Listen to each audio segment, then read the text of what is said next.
Welcome back to Under the Bleachers. Tonight, we're going to discuss the 2025 NFL Combine, recap what happened over the past 4 days, talk about our winners and losers for that.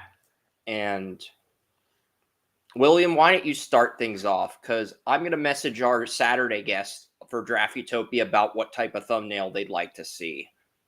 Well, just talking about what we had going on. Hold on 1 minute. Let me grab my computer so I can run some of this stuff. We definitely had some workout warriors show up. That's for sure.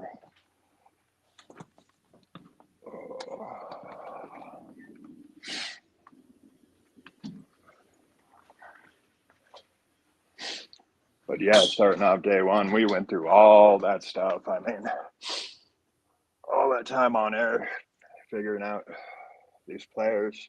There's definitely some safeties that stood up. Human Worry, and he ran what, a 4.340 and 43-inch vertical.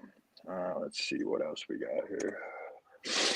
I know the one thing that has been completely disappointing the last year or so is the players that just show up for the interviews at the combine. Yeah. I mean, we've talked about that a lot, and it's just one of those things, where it's the last thing that you have before the draft. And some of these players, they know exactly where they're going, and it's like, or maybe not where they're going, but just how high they're gonna end up. Some of these players are calculated during the pre-interview process. Let me put it that way, William, because in 2017, Patrick Mahomes knew he wanted to go to the Kansas City Chiefs. That's the team that wanted to trade up for him in the draft. So he aced his interview with the Chiefs, and they ended up getting their guy at 10, their top guy at 10. Another example, a few years ago, Jalen Carter. He knew he wanted to go to the Eagles, and he knew he wouldn't fall to the Eagles without a little off-season drama, and then the whole Jalen Carter car accident thing occurs, and he slips the Eagles at 9. Mm-hmm. Which was absolutely, he was by far, the best. He should have been number one overall. I had in that Will time Anderson period. as number one, and I think Will Anderson was my top player in that draft. Carter was second, but then the QBs I knew the QBs were going to go high early in the draft because The one thing I had with Will Anderson was him, taking plays off and disappearing at times. I mean, the guy was absolutely talented, but and well, winning defensive rookie of the year like he did, I still, feel that Jalen Carter might have done better than that, but with where he's he ended came up into his and just the Georgia show Pro that Day he put looking on. very sluggish, very out of shape. Mm-hmm. I wonder if that was pre-staged so he'd fall to the Eagles. Yeah, Because and initially you wouldn't think that, but yeah, and you definitely have to put, have to think about some of these players, exactly doing that kind of thing, and because I don't think there's a quarterback on this planet that wants to be drafted, by say the Browns or the Jets, things like that, and but yet they still end up what they were doing. And there was so much talk about Shadur Sanders and him thinking that the fact that he's going to go number one overall, which is something that I don't see whatsoever. And well, we've talked about that a lot on the show, with the handshake thing and all that. But now they're talking about there's what that trade. Has there been any more on that on the Giants wanting to move up to number one? they initially only offered a 1 and 3rd round pick this year, but they did throw in a swap of Thibodeau for Harold Landry. That's it. That's really all they offered, and the Titans wanted more, so the negotiations ended. Yeah, And that's definitely understandable. You know, if anybody is going to trade up to number one, you know, it's usually going to be for a quarterback, you know, and there's going to be a whole bunch of, you know, 3 first round picks, you know, third, things like that, you know. And I just don't see, you know, we've talked about that too, that I don't think that there's a quarterback that should be taken, you know, at number one. You know, the highest quarterback I have, what QB one so far is obviously a Jalen Milrow, you know, and but that is still liable to change because you know Quinn Ewers, he had a good, you know, combine. You know, I had a high second on him on my preseason grade, and he definitely be probably my next evaluation somewhere in there, and I can I can see him sneaking into the first round, or having that value, should I say? You know, I'm not quite sure what teams are going to feel about him, but you know, like I mentioned, he did have a good showing at the combine, but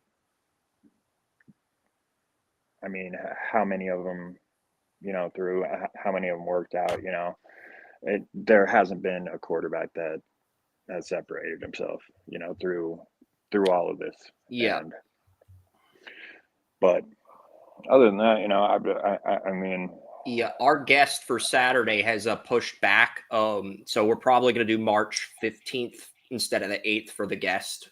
But I just got news from that on X. But yeah, I agree. There's not a QB worth taking at one. And body language the Titans gave away.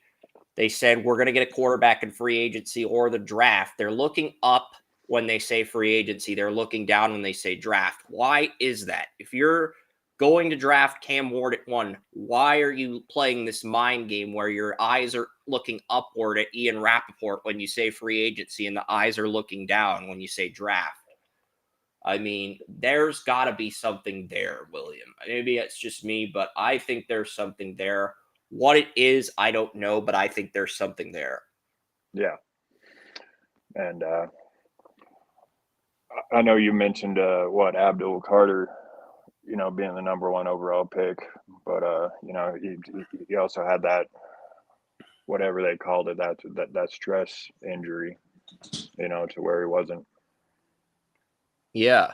And we've had I think we started the group mock on Monday. We've had 4 quarterbacks go in the first round. Joey took Cam Ward at 2. You took Jalen Milrow in 3 in a surprise move. Oren took Shadur Sanders at 6, and the Steelers took Jackson Dart at 21. I saw that's definitely, you know, interesting with Dart moving up like that, but you know, that was one of those things where,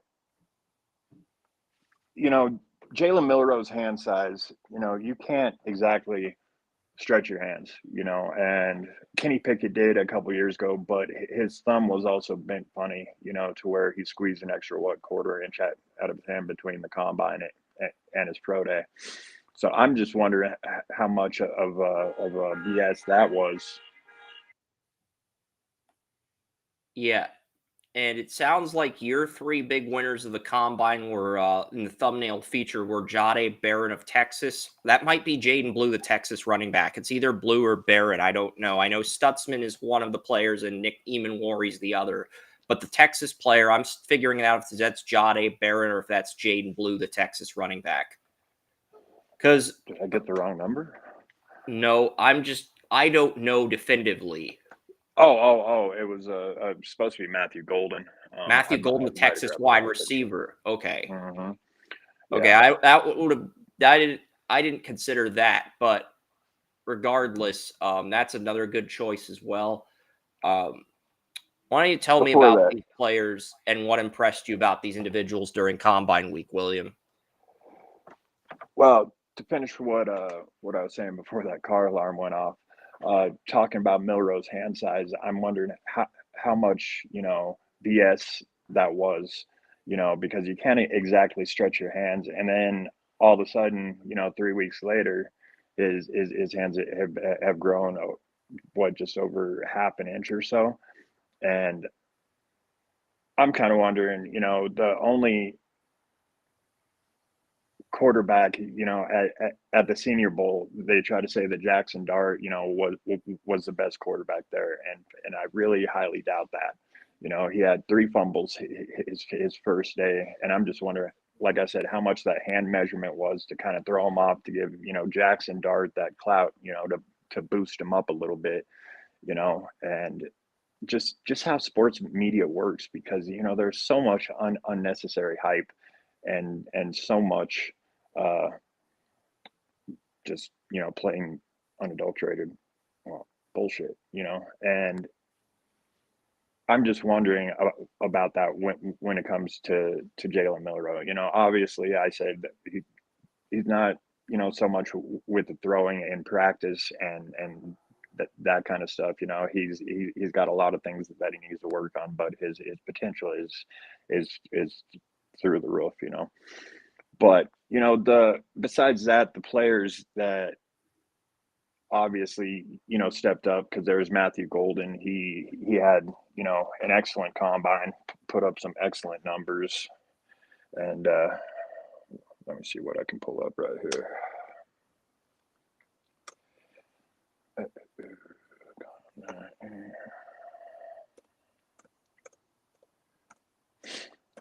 Because it's so much for the wide receivers, there hasn't been anyone stepping up there, either.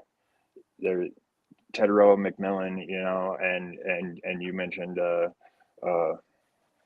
what's his name, Luther Burden, as top 10 picks, but other than that, for being one of the most coveted positions now, it's, I mean, I want to know where these players are that are stepping up. Nobody is really doing it so much. Yeah, I've got 5 receivers with first round grades. Burden's my number 1. Then I've got McMillan at 2. I've got Egbuka at 3, Golden at 4, and Xavier Restrepo. I do have a round 1 grade on Restrepo because he dominated against Quincy Riley, who I have a late first on. So I have 5 receivers with first round grades, but I do not think 5 receivers are going to get picked in the first round of this draft. I don't know. Maybe they will. I haven't really dove deep into my mock yet.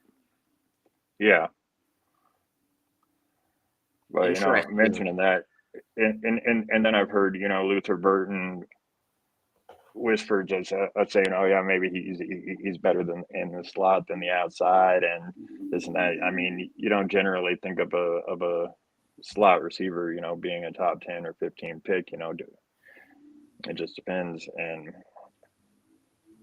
I definitely like to watch some more film on. And the Chiefs just took Maxwell Hairston out of Kentucky in the group mock. I'm going to let the Eagles know they're on the clock.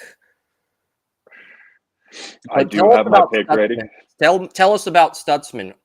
You probably won't pick until tomorrow because Joey's on the clock at 33, and then you pick at 34. And my guess is Joey has already gone to bed and gotten ready for tomorrow. Yeah, and Danny Stutzman, I was watching some film earlier. I happened to turn him on, and just his strength and his tackling technique. He ran, I think, a 4.5240. And he is, I think, 6'3", 230, 235 pounds, somewhere in there. That's flat moving for that size. Some people, don't have him ranked up that high. They have him as, eventually an average starter or something like that. But I am absolutely intrigued with what Danny Stutzman, brings to the table, and what, the numbers that he put up at the combine. He only had a 34-inch vertical, I believe, but still, for his size and his run stuffing ability, every time on film, he was solo tackles and just piling up, running backs, like stopping them like dead in their tracks, man. And that's not something you see a whole lot of anymore. There hasn't been, I mentioned that during Combine Week on air. You know, there hasn't been any really outstanding middle linebackers come out the last few years. You know, I had an incredibly high grade on dude from Arkansas, Drew Sanders. You know, but he's still not the he's a three down linebacker, just not in the sense of, you know, the first two downs. You know, I can see him playing at middle linebacker, and then third down, you know, you can line him up anywhere. I mean, he's got some great pass rush moves, got some great bend, and I mean, for being 6'5", you know, and being long and lanky like he is, I think he's only 232, 235 pounds, something like that, you know. But that's the highest ranked middle linebacker, you know, I've had the last few years. But like I said, Stutzman, what he has done is I can't wait to do that evaluation. I mean, he is exciting to watch. Yeah. I love the linebacker position, you know, Stutzman and and playing that. Golden are Matthew Golden and Danny Stutzman are both still on the board in the group mock. Eamon Worry, the next guy you're going to mention, it got picked by Seattle at 18, but those two are available, and Xavier Watts, the other player we scouted, also available. So those three are options at 34 if you can't find a trade down partner. Like I said, I do have him picked out, and I'm just not going to say anything quite yet. But don't tip your hand, William. Do not, whatever you do not tip your hand. I've got my draft card made up. We'll put it that way, man. And yeah, so other than that, you know, I mean, there's been a few others. You know, we talked about the wide receivers. You know, I do see 5 or 6 starting tight ends in this draft. Moving on to them, and there's been I was watching some film on there, you know, earlier, and between, you know, Harold Fannin Jr., Tyler Warren, Colson Loveland, Luke Lachey, you know, there is not a whole lot of gap between those players when it comes down to it. You know, there are going to be some excellent tight ends, you know, that are picked, you know, third, fourth, fifth round, you know, somewhere in there. And but it depends on what you want. You know, Harold Fannin Jr., he's slightly undersized. He came in at 6'3", I believe, and about 240 pounds. You know, and that's a little bit shorter, but that's all Dalton Kincaid was, you know, about that same size, and he made the first round. Yeah. I'm just not sure about, you know, coming out of Bowling Green and how much play that Fannon's going to get, or how much love he's going to get when he comes out. But, you know, everything besides the final evaluation that I haven't finished yet, you know, screams first round with him. And of course, Warren and Loveland are, you know, the same kind of place. So besides that, you know, I mean, what did you think about the O-line that showed O-line, up I at was the impressed with some players in the O-line. I might move up when the timing's right, but the timing's not right yet. I don't think the timing to trade up is right now because Burden's still on the board, and Connerly, the tackle I like, is still on the board, and I have Burden at 8 on my board, and I have Connerly in the late first round. As they're both there, it's not really smart for me to move up to 32, give up multiple assets, and just play the waiting game, wait it out. There's a chance you pick a different player. There's a chance Joey picks a different player. There's a chance I might be able to get one of those guys. And in the hypothetical where Burden slides to 38, I can just package both third rounders and move up to 39 and get Burden and Connerly. Just calculate it. Just try to get what I can. But, you know, I don't. right. And if that doesn't work out, because I don't. We'll see what happens because I may not need to do that. It's a deep tackle group this year, but you can't really fault someone for trading up if a first round tackle falls. And Patriots, they need a left tackle. They do need a number one receiver. Travis Hunter, good building block, can play both corner and receiver, but we got to do more than that with the resources we have. For sure. And that's another thing coming up, that the Niners have to decide on after trading Deebo Samuel, And Well, they got Mason Graham at 11, and the Saints got Will Johnson at 9. Panthers got Will Campbell at 8, even though they have a good tackle situation with Ekwonu and Taylor Moton, but they could probably get out of Moton's contract to save cap space, or they could line Campbell up as a guard maybe. But they just paid 2 guards in free agency last year, Robert Hunt, the right guard, and they paid the guard. I'm trying to think of who the left guard they paid a lot of money to, because I know they paid Robert Hunt a lot of money, the Dolphins right guard, but they also brought in a left guard and they paid him big money too. It's just not coming to me right now. May have been Brady Christensen, but I think somebody else. I'll look it up quickly. I was thinking that there was some news about Brady Christensen about a week or 2 ago. I just don't remember. It may have been. Quite what it was Damian Lewis, the Seahawks left guard. Christensen set to be a free agent. That's probably because he was a 2021 third round pick. He's probably testing the market, I would think. Yeah.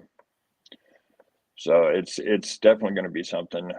Oh, I see. The Eagles and Zach Bond agreed to a 3-year, $51 million contract extension. That is a good move for them.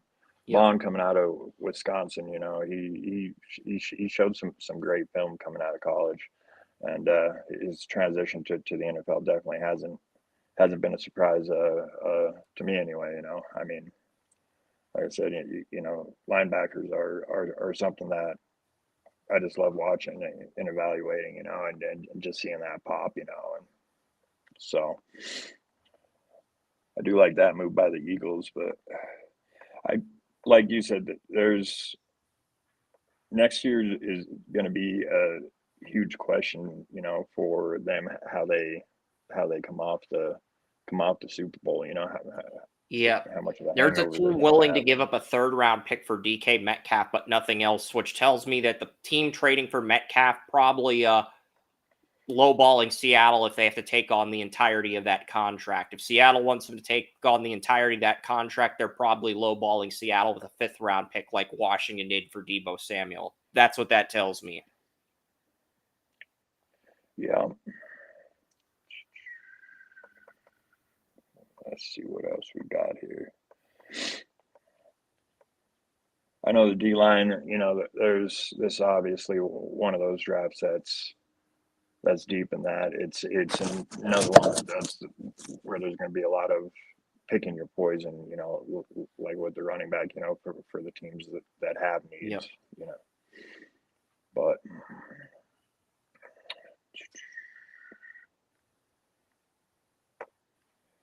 let's see, where was yeah, I did see, I've been seeing a lot of Mason Graham, sliding to the Niners in a lot of these mock drafts, and I'm kind of questioning how much that's going to happen. There's been a lot of players that are going to raise up to the top 10, but Mason Graham early in the draft cycle was, DT1 for so many different analysts and such, and talking about him going in, in the top 3 picks. So it kind of surprises me to see him, be put down, that far. And of course, the 49ers, other than that, everyone has them picking, either Josh Connerly or, someone like that. Yep.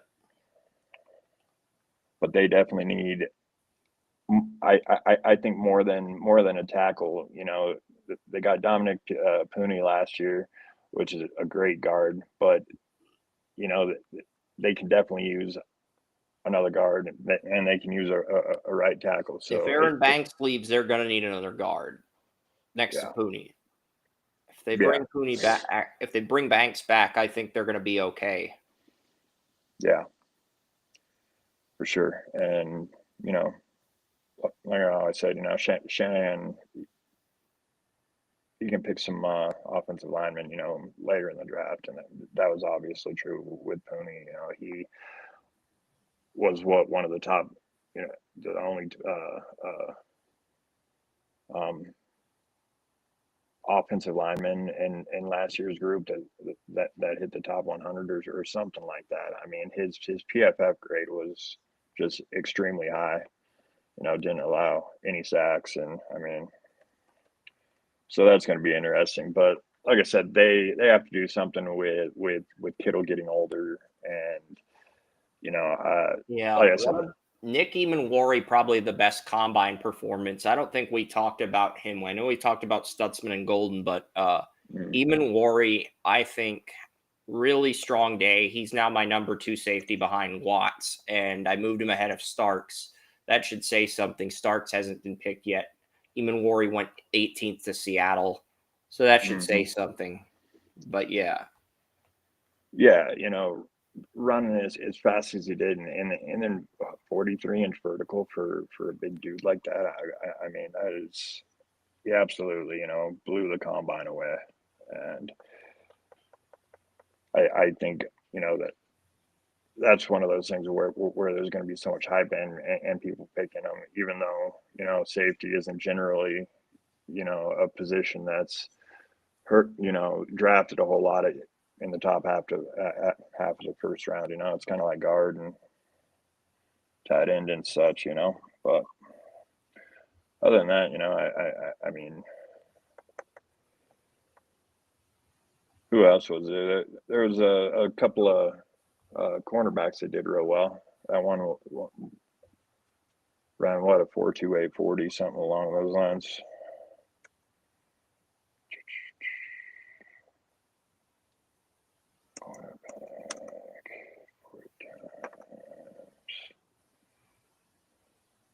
Combine results.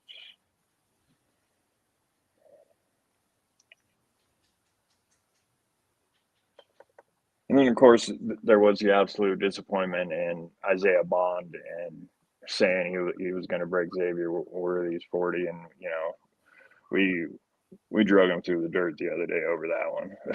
And then running a 4.4 40, and Maxwell Harrison at Kentucky one that ran a 4.28 40.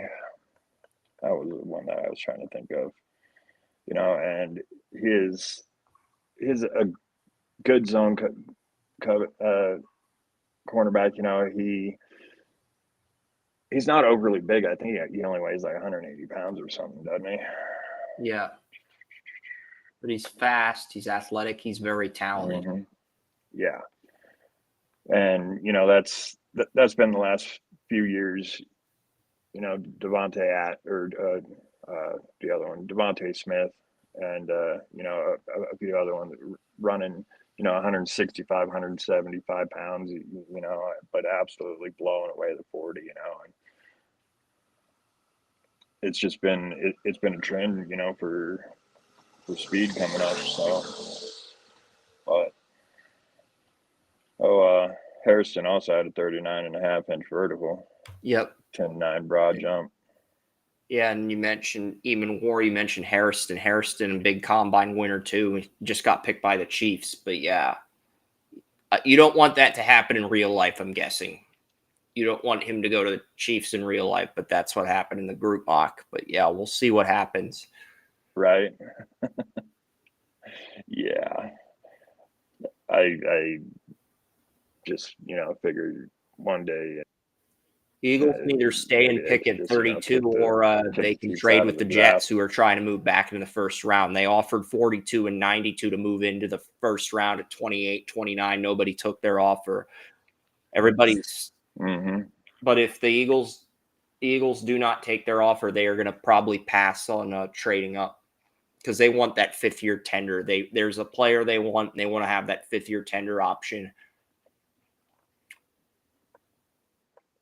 Yep. I can definitely see that. But each year we've done these group mocks since 2019, there's been a trade somewhere in the top half of the draft. We've gone 31 picks, no trades, which is surreal. Yeah, that's funny. I mean, That's always been something that I've done in mock drafts, though, like, just screwing around with them on my own. Is I don't do a whole lot of the trading It stuff because, happens, I though. can I see all mean, these the people on. 2023 NHL draft, there were all the trades involving draft picks happened before the first round of the draft started, and nobody traded into the first round. Nobody traded a pick away. So, Yep. So, well, I mean, other than that, it didn't seem like I said, like there were too many players that really, went out there and blew people off the screen. I mean, it's been one of those years in college football, and it's been kind of unexciting, until get somebody, win the Heisman other than a quarterback, which was absolutely a beautiful thing yep. this last year, even if it was Travis Hunter. But I don't know, man.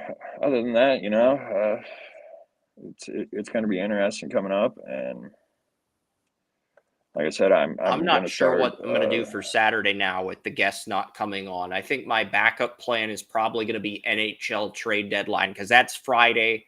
I think there's really only been 4 trades in hockey. There was the Martin Nikos Mikko Rantanen trade involving the Avalanche and Hurricanes. There was the Dallas Stars making a trade with the San Jose Sharks. They gave a first round pick for 2 win now players. Florida Panthers made that big trade after Saturday's podcast. But the Lightning gave up 2 first round picks today. Me and Joey were talking about how huge of a return that was for the Seattle Kraken. So really only 4 big trades so far this year involving Hurricanes, Panthers, Lightning, and Dallas Stars in the Western Conference. Nobody else in the West has made a big trade. Not the Oilers, not the Vegas Golden Knights, not the Winnipeg Jets. It's been quieter than usual in the West. I am a little surprised by that. But there's still 2 days to go. 2 more days of these trade deadline rumors, and we'll see what happens. I'll see what we can get for NHL trade deadline rumors. See if we can find an image for that. And there's trade deadline targets, like top targets, but there's not like a actual individual picture of a trade happening. So we'll see what happens. One thing that I want to see too is I was talking to Daniel Kelly, and he was saying how they're going after Nolan for Walter Nolan for some character concerns or something I along was those hearing the lines. same thing from Bill Sparks on Draft Twitter. Mm-hmm. And it kind of really it makes me wonder because, like we were saying earlier, with some of these players, trying to get into the right position, or some of these teams trying to get players to drop, but doing things like that is downright criminal. I mean, it's one thing to blow some smoke or something like that, but when they're actually hurting some of these players, it's just it's disheartening, man. I mean, it's not these kids' fault, Yeah, it's not. and play a bunch of politics and crap like that, but that's another pick. You mentioned Mason Graham at 11, but Walter Nolan at I would not mind to see him in a 49ers uniform. He's been a great player and is strong as hell, got good size, and just the importance, like we've been talking about Jalen Carter and what they showed in the Super Bowl. That's what the 49ers need to do to get back into to being contenders. So, but other than that, I guess it's about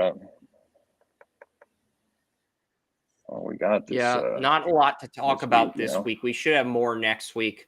And for updates on Mm-hmm. when Daniel Kelly might be on Under the Bleachers, and for updates for when Mike Riddleman couldn't be on a Saturday episode of Draft Utopia, we'll stay in touch, and we'll see you guys later. All right.